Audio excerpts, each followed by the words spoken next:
Let's get to a few hot political issues. First, Rob Reiner, Steven Spielberg, they're endorsing candidates. Certainly you know a lot more. Who are you endorsing?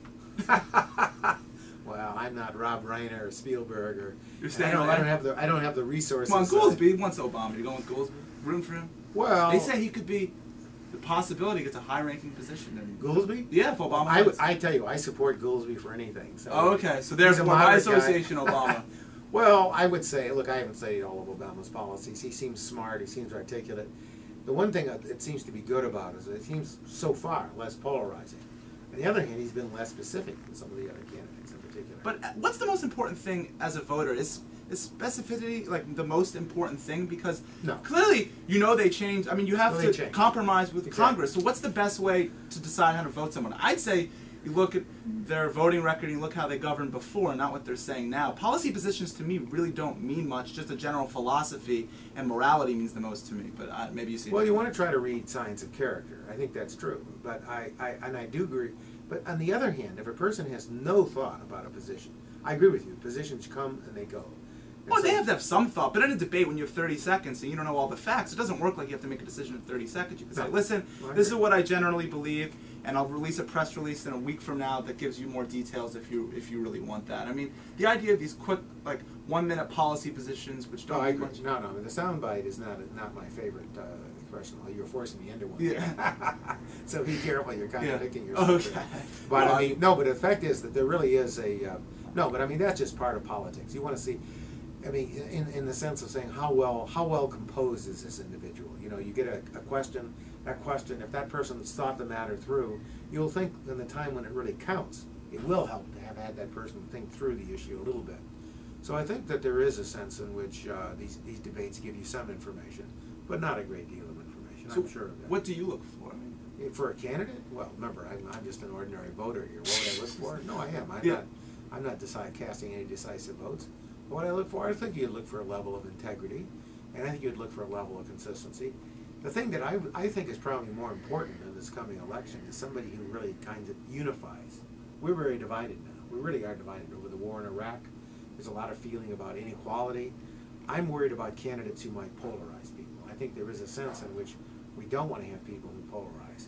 So I suppose in that regard, as to quote, as an ordinary voter, do you see Hillary Clinton as polarizing or as someone who could bring the country together? I see her as potentially polarizing. I think it's going to hurt her in the general election, actually. I think that's why in the polls now she's not doing all that well when she's pitted against Republicans. Well, she's up 5 or 6 points on Rudy. Well, I thought she was neck and neck the last time I saw her. No, I mean, Pew had a poll that had them neck and neck in the South. I mean, you can't keep up with these polls, but... Right.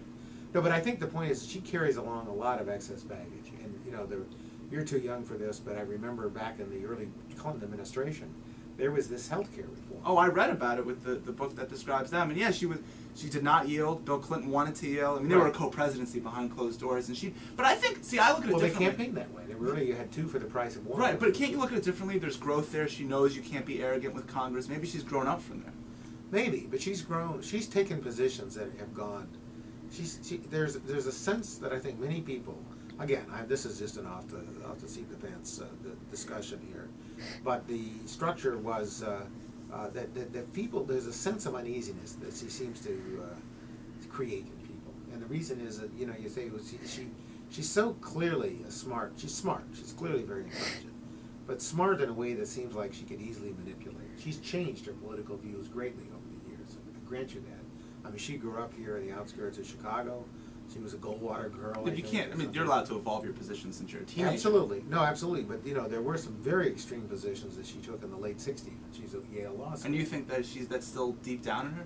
Well, I think that. I mean, I know we're not allowed to read those Marxist papers, but do you think, in a sense, that she still somewhat believes in those, or no? I mean, well, I don't know. I mean, look, everybody experiments in life, and I don't know what her true feelings are. I guess the question is, there's an implicit sincerity factor, and a lot of people seem to pick up that she's a little bit on the angry side. She gets kind of, she has a very clear agenda, and she's a little bit, she conveys a sense of being less than fully open.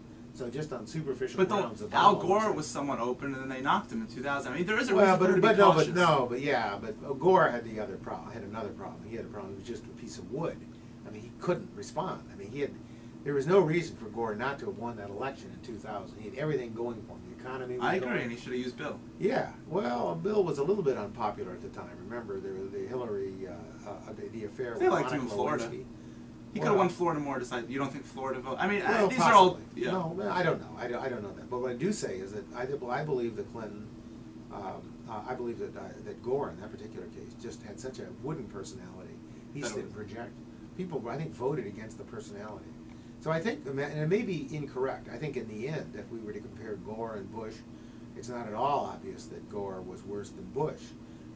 Gore, in some sense, that very wooden quality was very forthright. And how about, probably was smarter than Bush by a big margin. So there's no question that that these personality factors, these intangibles, weigh in, and sometimes inappropriately. So I'm not going to defend that kind of aspect of crude politicking. How about the CEO presidency of a potential Mitt Romney?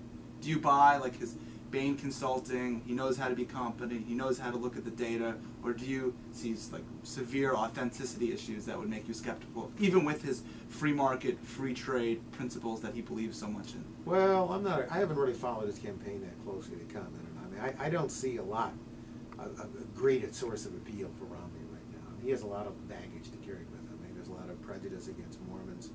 I don't happen to share that prejudice, but I think it also is a sense that he's moved radically from the position that he took when he was elected governor of Massachusetts. Of course. He's now endorsed. And so there's a sense, again, about a sincerity factor. I don't have a clear read on him, so I really